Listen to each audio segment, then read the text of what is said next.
The poison latte was meant for me, but my daughter-in-law drank it instead. My name is Eleanor Hargrove.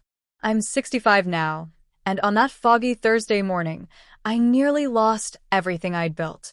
Hargrove Logistics started as a tiny trucking outfit after my husband David's fatal car crash 20 years ago. I turned it into a thriving empire with warehouses across the Midwest and contracts worth millions. I did it for our family, convinced that one day it would pass safely to my son Nathan. Nathan showed up early that day, looking polished and eager in his tailored suit. His wife, Vivian, arrived minutes later, elegant as always, balancing a carrier with 3 specialty lattes from the new cafe downtown. She handed me one with a warm smile. "Extra foam, just how you like it, Eleanor." That's when Maria Valdez entered the room. Maria had been my housekeeper and confidant for 20 years, longer than Vivian had been in the picture. She knew my habits inside out. Black coffee only, no fancy blends. As she passed with a tray of fresh fruit, she tripped, splashing latte across the table and my blouse. Leaning in to dab the stain, she murmured so low only I could hear, "Don't drink that. Trust me." My pulse raced, but I kept my composure. With everyone distracted by the mess, I swapped my cup with Vivian's untouched one. We settled at the dining table. Thick legal folders waited, documents to transfer majority control of the company to Nathan. He spoke of legacy, of how exhausting it must be for me at my age, how he and Vivian were ready to lead. I nodded, lifted the switch latte, and pretended to sip. It tasted off, metallic, unnatural. 10 minutes later, Vivian faltered mid-sentence. Her face paled, her fingers trembled around her pen. She stood, swayed, and crumpled to the floor in violent seizures. Nathan screamed her name, dropping to his knees. Maria stood frozen by the door. I remained seated, heart pounding, as the horrifying truth sank in. That poison wasn't for Vivian. It was for me. To grasp that morning, you must know the years leading up to it. David died suddenly when Nathan was 25. Overnight, I became a widow fending off investors who assumed I'd sell cheap. The company was fragile, debts mounting, competitors circling.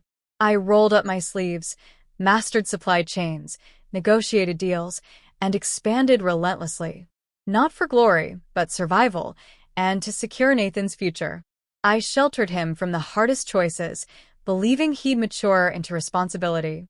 Instead, entitlement grew. Nathan joined the firm, but chafed at my oversight. He wanted authority, without the grind. Vivian fueled it, always subtle. Questions about my retirement plans, hints that I deserved rest, concerns about risks at my age. Maria saw the shifts first.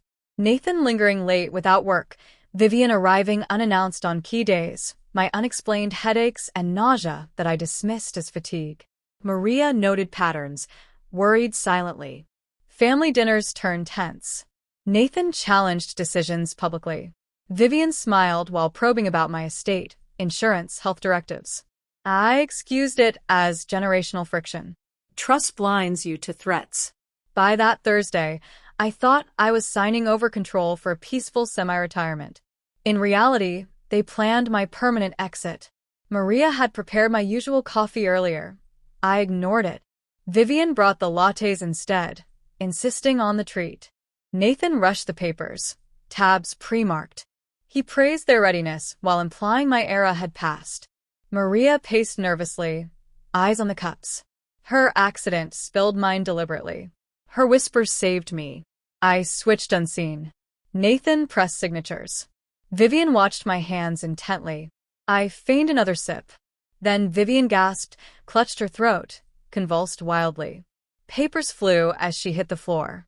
Nathan's panic seemed genuine at first, but he never glanced at the lattes. Sirens wailed soon after. Paramedics confirmed poisoning, undetected substance, symptoms, matching organ failure. Vivian stabilized in ICU, barely. In the hospital waiting room, Nathan paced, fielding calls, never asking about me. A detective arrived. Nathan volunteered we'd all drunk the same lattes. Lie, I'd tasted none. He suggested tidying the house before forensics. Red flag. I refused. Preserve the scene. That night, alone, I phoned Maria. She met me at a quiet diner, hands steady but eyes haunted. For months, she'd suspected Vivian adding drops to my drinks on errand days. She documented photos, dates, my symptoms aligning with exposures. Overheard snippets. Nathan and Vivian discussing accelerated timelines, diverted funds, new policies in my name. Nathan wasn't coerced, he collaborated for control and wealth. That morning, Maria spotted the heavier dose. She acted impulsively, spilling, warning me. Vivian drinking the wrong cup derailed everything. Maria shared recordings. Phone left recording near their private talks. Nathan casual about post-Eleanor plans. Vivian clinical on effects. Truth hardened me.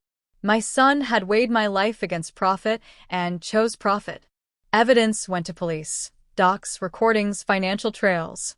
Nathan arrested at the hospital. Vivian charged from her bed. Trial was methodical.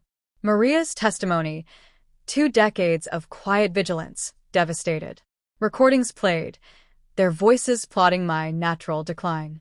Jury convicted swiftly. Nathan and Vivian, life, no parole. Nathan's final courtroom glance held no remorse, only resentment. Maria faced no charges. The judge praised her bravery. Afterward, I sold the old house, too tainted. Took months away to rebuild mentally. Maria stayed near, brewing real coffee, offering silent strength. One day, I asked why she risked it all. You treated me like family, she said. Real family protects each other. I returned to the company fiercer, with ironclad safeguards. Founded a nonprofit aiding elders against familial exploitation. Survival reshaped me. I lost illusions of unbreakable blood ties, but gained unbreakable truth. Loyalty isn't inherited, it's chosen. Maria chose it. Nathan didn't. If instincts whisper something's wrong in your world, listen. Document. Protect yourself. You're not paranoid. You're perceptive. True family defends you, even from within. If this hit home, like, share, comment your city below. I read them all. Your voice could save someone.